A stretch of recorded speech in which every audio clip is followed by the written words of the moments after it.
11 months of planning and paperwork, then countless hours of moving and compacting sand, all comes down to one moment. One of, or if not the single most expensive and stressful part of the build. Our first big milestone. But before the trucks arrive, we need to build the formwork, plus somehow coordinate multiple different tradies to do their pre-slab prep.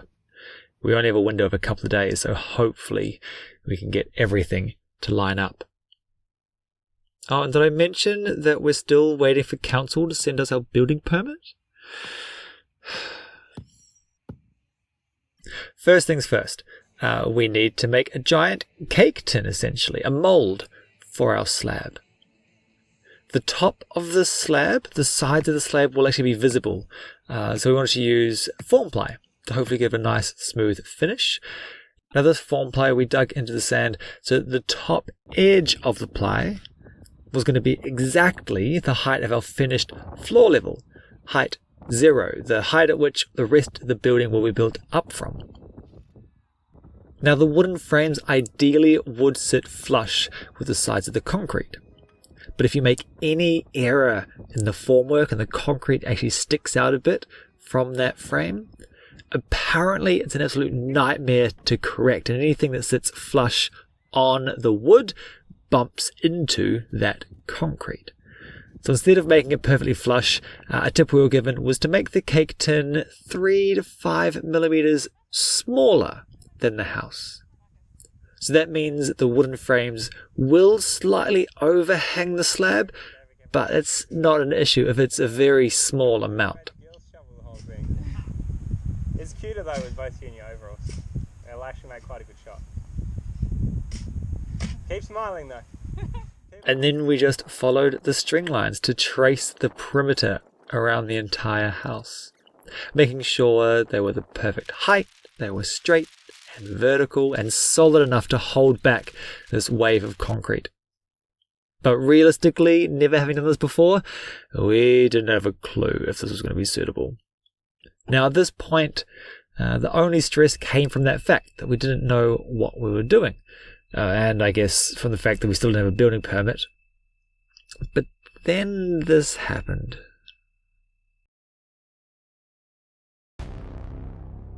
One of the friends helping us out, an owner builder here, let us know that we needed to get our ground compaction certified. So with our PSP, that Perth sand penetrometer, we managed to get it to 6, just. Still really concerned that when the certified guy comes around that it's softened up over time, or he hits a patch where we've been digging around putting the footings in. But if he finds a soft spot or something and we don't get the certificate, I don't know what that means. Like, I'm just scared that all the work that we've put in to that slab, 4 people working non-stop for 5 days trying to get that sand flat and compact, and those formworks set up and dug to the right height. Like, is there a chance we have to take it out? If we don't get to compaction, do we need to get a compactor out? Like, I went over it for 2 days for about 4 hours each day, and if that doesn't get to compaction, like, do we have to remove sand, make it a thinner layer? Do we have to get a different sand in? If we have to get the compactors again, is that going to move our formwork that we got all set up? Do we have to redo everything?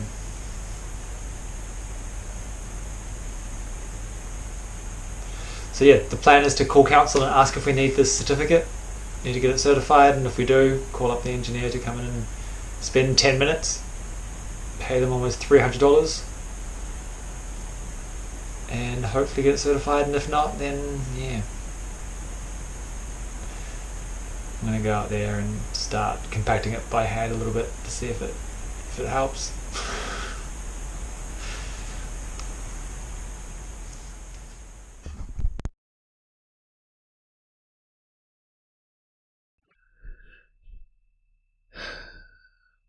What else could we do? While we waited for the engineer, we just kept digging sand. Now, if you watched our earthworks video, you would have heard that we calculated about 80 tons of sand that we were going to need for our pad. We ended up ordering 75 and just hoped it would be enough. Turns out that 75 tons of sand was still too much, and we're going to have to remove some sand. With help, we managed to get the sand 10 centimeters below the finished floor level across the entire footprint of the house. And then we had to dig even more. We had to dig footings. In the plans, we needed to dig trenches 45 centimeters deep around the entire perimeter of the house. Plus, we needed to do lines down the center of the house where the weight-bearing walls would be. Now at this stage, tradies were starting to show up. Plumbers came to lay pipe, electricians put their conduits, and pest control added collars around everything going through the slab. And that engineer showed up. So that was a very short-lived shock. We just had the engineer show up, threw down his PSP, and it looks like we're passing. So that means the compaction's hard enough, which means carry on with the time lapses.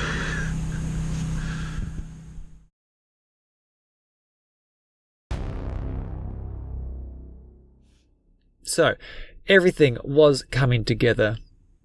On the day before the concrete team arrived to set up, we still had one more hard slog to go. We needed to finish these footings. But after that, it was done.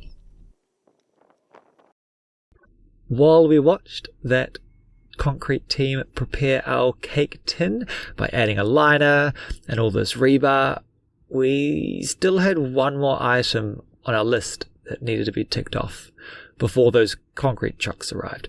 It was literally 24 hours before the concrete was going to start to pour that the council finally emailed us that building permit.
Once the concreters left, we needed to slow down the curing process, so hence why we're pooling water on our slab. We did this for about a week, but we could remove the formwork straight away to see how it all looked.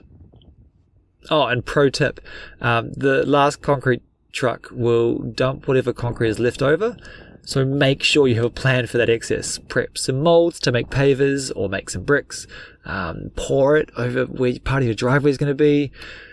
If they dump it in a pile like this, it takes a lot of effort to remove it.